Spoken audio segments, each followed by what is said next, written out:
Welcome to another episode of Boom and Bust. I'm your host, Tony Clement, here at the News Forum, where all voices matter. And it's time again for our expert panel, former Finance Minister Joe Oliver, former Ontario Trade Minister Sandra Pupatello, and former Alberta Minister and now head of the Canada West Foundation, Gary Marr. And the timing couldn't be better with the recent release by Finance Minister Freeland of the Economic and Fiscal Update. We'll dig in right away. Thank you for joining us, all of you for joining us again.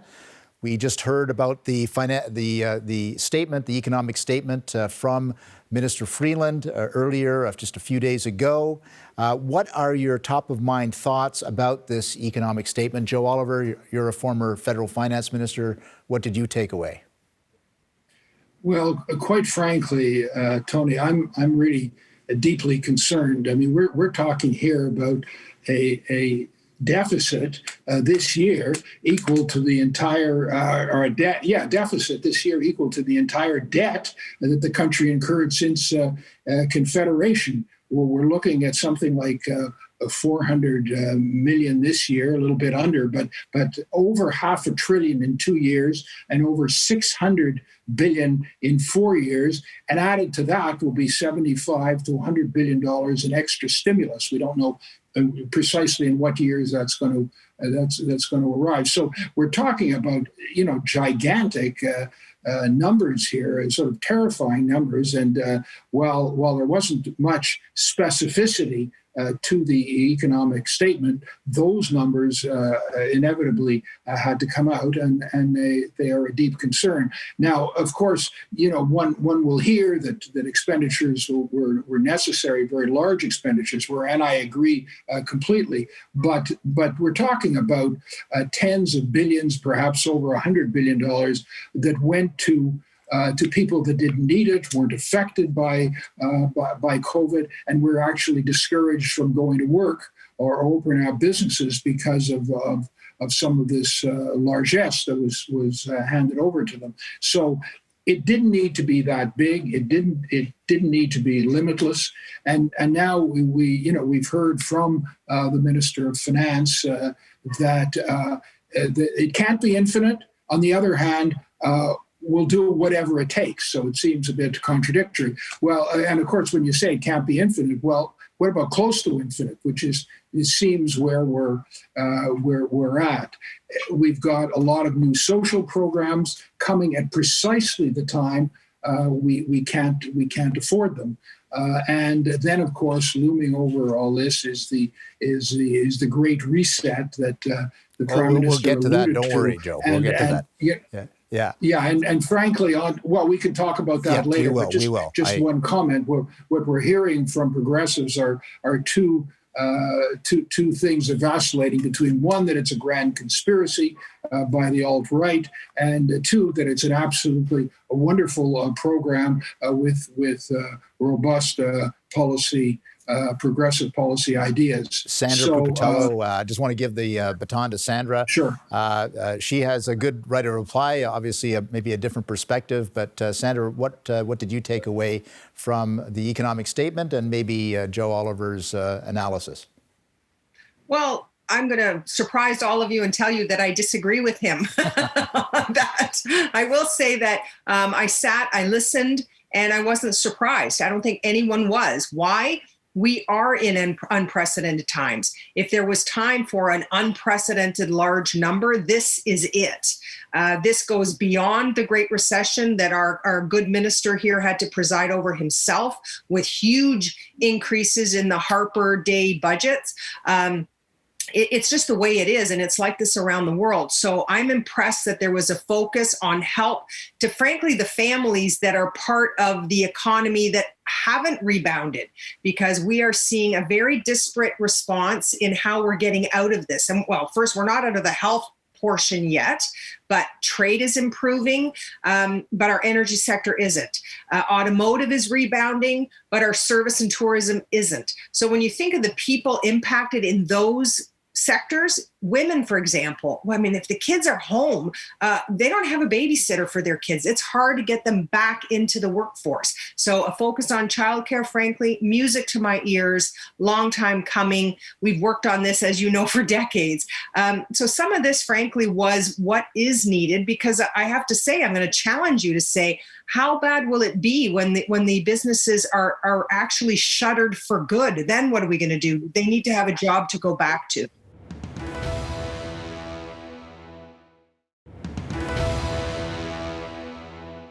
Welcome back to Boom and Bust. I'm your host, Tony Clement, here at the News Forum with the monthly panel, and it's a feisty one again today as we unpack the economic statement of Chrystia Freeland on behalf of the Government of Canada. Gary Marr, your take on this. What initial reactions do you have?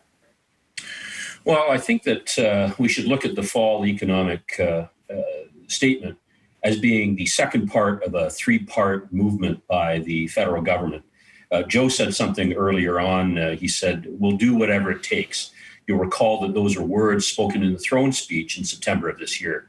So I'll agree with Sandra in that I'm not surprised that the kind of money that's being spent is, being reported in the fall economic statement. We were being preconditioned for that in the throne speech. But I'll also agree with Joe that this is money that's being spent in an area where the Government of Canada is not very good at creating jobs. It's really the job of the private sector to do so. And it seems to me that what the federal government is doing is they're moving towards a new permanent sort of social policy legacy that under the guise of dealing with COVID, that is going to make huge structural changes to the way that the Government of Canada spends money. So I'm in agreement with Sandra that we shouldn't be surprised by this, but I'm more inclined to be in agreement with Joe Oliver that a lot of this spending has not been necessary and is not directed in the right places for economic recovery of Canada. Sandra Pupatello, you mentioned childcare, and there was obviously some wording of that in the economic statement. Also, another topic was pharmacare, although not sure where that stands. A lot of these places where there was movement are typically a provincial jurisdiction. Do you flag that as a problem for the federal government, or do you think they can work with the provinces in some of these items? Well, I don't. We did notice that the federal government stepped in, for example, on long-term care right at the height of the crisis. And provinces like Quebec actually asked for the reserves to come in and help at a federal level to just swoop in. And I was surprised by that. And frankly, I was glad, because at these crisis times, forget about boundaries. The virus doesn't have any. In this interest, we have put childcare on FPT meetings in the past. I've had them myself when I was a community social service minister, talking at the time, it was Federal Minister Ken Dryden, if we remember back that far, talking about these issues that if they're going to include in the purse with conditions, and I'm all for federal conditions for the provinces, and that way, if the money is there and we choose to do these things with these caveats, I think that's a great prescription. We do it with healthcare. And I think they're prepared to do more on the healthcare front. And they alluded to that as well in either question period these days or in the statement itself. So I think that every province is suffering in a different way. We talked last time we were together, was the recovery going to be a K, an L, a U, or a V, or a W? And I do think that this sort of really wide V speaks to certain industries doing not too badly, but certain are right on death's door. And we need to do something about that, because they tend to be bunched in certain regions of the country that frankly need a lot of help. And I'm glad to see the federal government step in this fashion. I don't agree that it's something that is a long-term prescription for a different structure. I just don't see that, Gary, in your comments. So maybe some more detail in what you meant, but I think the government gets full marks for responding quickly. If they hadn't been quick, you would have complained about that. They were quick, and of course, you missed some things that they have since gone back to correct. So it's almost like they can't win on some of the criticism. Gary Marr, you were a provincial cabinet minister yourself. Do you see a problem in them moving forward if it requires provincial negotiation as well? Well, healthcare would be a really good example. You and I, Tony, were both healthcare ministers back in the 2000s, and we've gone through a crisis at that time, being SARS. I think that there can be cooperation between the provinces and the federal government. But having said that, the federal government is continually trying to encroach upon provincial jurisdiction. I think Prime Minister Harper tried his best to what he called disentangle our responsibilities. And there's good reason for it. The circumstances for long-term care in a province where, the median age is much higher in perhaps places like Atlantic Canada is very different than the circumstances that you may find in Ontario or in the province of Alberta, as an example. So that there should be cooperation on something like a pandemic is true. But I am concerned about this encroachment on provincial jurisdiction. The federal government has not demonstrated itself historically to be very good at running things.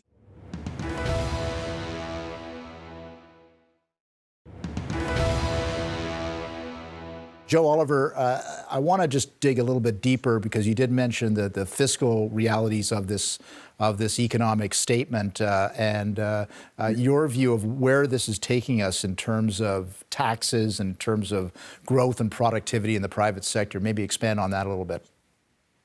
Well, sure. Look, there's no such thing as a free lunch here. When I talked about the numbers, the $1.4 trillion in debt that we're moving to, within the next quarter or so, that has to be dealt with. Interest rates are extraordinarily low, but they're not necessarily going to stay low indefinitely. The Bank of Canada is going to keep the short-term rate very low for several years, but the yield curve could move up. And when you're talking about $1 trillion, $1.4 trillion, you're talking about an extra $14 billion in interest carried for every point. So this is serious, and this impacts adversely on economic growth and on revenue to government and so on. And of course, the problem could be exacerbated terribly if the credit agencies decide at some point, as Fitch already did once, to downgrade Canada's credit rating. It's a split rating now, AAA and AA plus, and one more downgrade, and it starts to hit rates. So those are difficult issues, and and so without any sign of putting a lid on expenses, I worry about where it's going. We have to concentrate right now on economic growth. That's really the only way of getting out of this debt trap. And I'm not hearing anything about economic growth. I just want to pitch it over to Gary Marr. Obviously, Gary, you're from Alberta. You're living in Alberta. Alberta's been stricken economically for years now. What do you worry about in terms of future taxation and future growth of the private sector?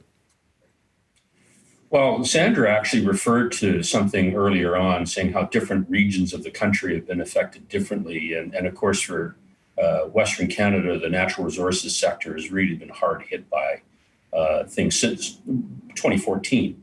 Hundreds of thousands of jobs have been lost. And what was interesting about the fall economic statement was that the federal government has gone away from sort of the agnostic support for industry and actually gotten very specific. So, for example, hotel, film business, tourism, and so on, none of which I disagree with. That strikes me that some of that does have an impact on the economy. But what I was waiting for and didn't hear was really anything that focused on the development of natural resources in any meaningful way.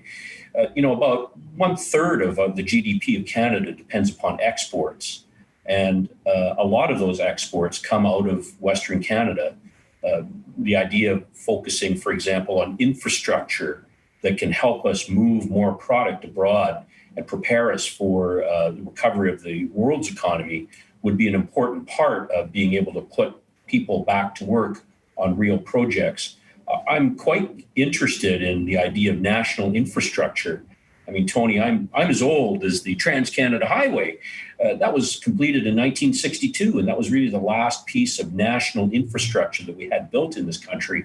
And because so much of our GDP relies upon exports, we should have some emphasis on natural resources and making sure the rules are in place that we can develop them responsibly, and that we have the kind of infrastructure necessary to get them to marketplaces, be it roads, bridges, pipelines, ports, airports, and so on. Sandra Pupatello, I'd love to get your point of view on this, helping natural resources in this country, but also the issue of infrastructure. I mean, I know that's something that you concerned yourself with while being an Ontario minister. Well, for sure. And I think, we have to take some views of what's happening in the U.S. I'm very concerned that a new president in the U.S. would move forward or not move forward on XL because we've been doing an awful lot of work to try to get that moving. Gary's been very, intense on that issue. And that means a lot to Alberta, but not just Alberta, eastern provinces like Newfoundland who are relying on what's the price of oil today. I think rightly we can say that one federal government can influence what that price is going to be, and that has everything to do with whether Suncor keeps going, what's happening in the oil sands, how much production is going on, what are the Arabs doing today related to oil prices. Those are issues that one government can't control.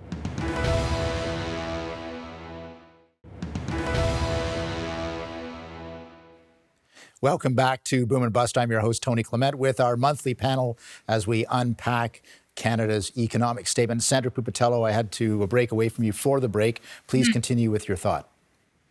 Well, just that it's not just Alberta. I know we automatically think of that, but a province like Newfoundland, the new premier getting saddled with what is happening with oil prices has a direct impact. All of the people that used to work in Alberta who are all going home now, and everybody's looking for work. So it's really interesting. No one thinks of Ontario, but when the oil sector is down, all the manufacturing that comes from Ontario is impacted when it's not flourishing in Alberta. So we've got a vested interest in Ontario for Alberta to do well. So, although it's regional, we really are very interconnected. And on infrastructure, I think watching what Joe Biden is saying around XL concerns us, should concern all of us, because we have to find more ways. We've talked about electricity infrastructure going across the country. I know we start getting into provincial tiffs when we talk like this, but it's time. It's time for a brand new discussion on what else can we do on a national basis. And maybe this pandemic makes us think differently.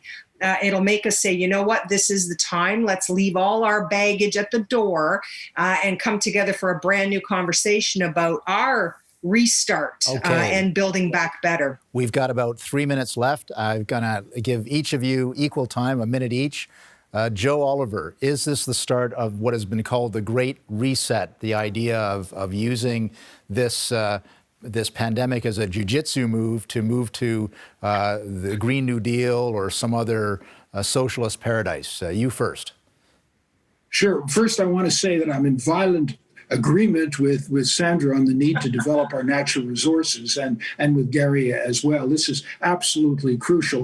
But the Great Reset, of course, would go the other way. We're talking here about a plan which is supported not by the sort of the useful idiots and socialists without a sense of history, but we're talking about the future King of England, the head of the IMF, the head of the World Economic Forum, the president-elect of the United States, and the Prime Minister of the UK, and our very own Prime Minister.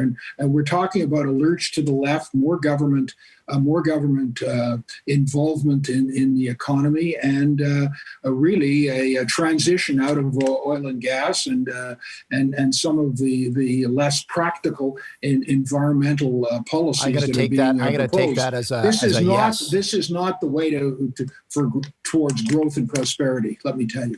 Gary Marr, I'm going to ask you next. Is this the start of a great reset, or is it something different?